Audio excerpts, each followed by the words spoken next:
Un homme suspecté d'avoir commis 12 meurtres et 50 viols arrêté en Californie.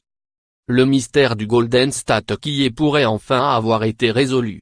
Joseph James DeAngelo, 72 ans, a été arrêté mercredi en Californie. Le vieil homme est suspecté d'avoir commis 12 meurtres, une cinquantaine de viols et 120 cambriolages entre 1976 et 1986, selon le FBI.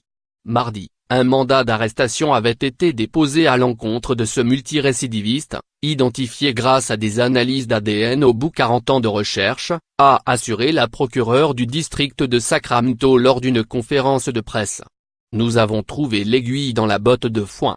Et elle était ici, dans le district de Sacramento, a-t-elle ajouté. Lire aussi, mon père, ce serial killer.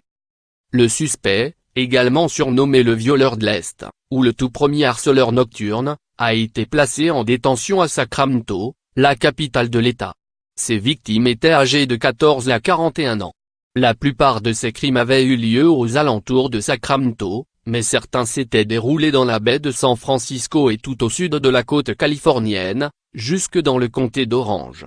Il entrait par effraction la nuit chez ses proies, les attachait, puis les violait. Tout le monde avait peur, se souvient l'agent du FBI Marcus Knudson sur le site de la police fédérale. Il y avait des gens qui dormaient avec des fusils, d'autres qui achetaient des chiens.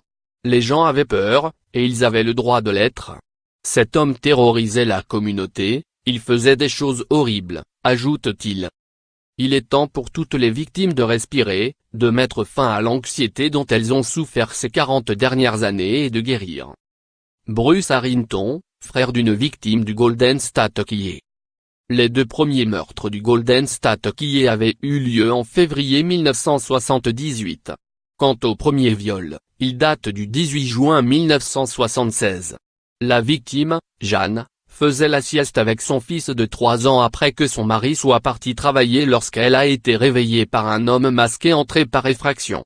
Tenant un grand couteau de boucher et faisant briller une lampe de poche sur son visage, il avait ligoté la jeune femme avant de la violer.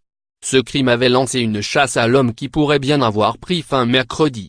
Il est temps pour toutes les victimes de respirer, de mettre fin à l'anxiété dont elles ont souffert ces 40 dernières années et de guérir, a pour sa part déclaré Bruce Harrington, la voix tremblante, lors de la conférence de presse. Son frère et sa belle-sœur ont été assassinés en 1980 à leur domicile. Joseph James DeAngelo est suspecté d'être leur meurtrier.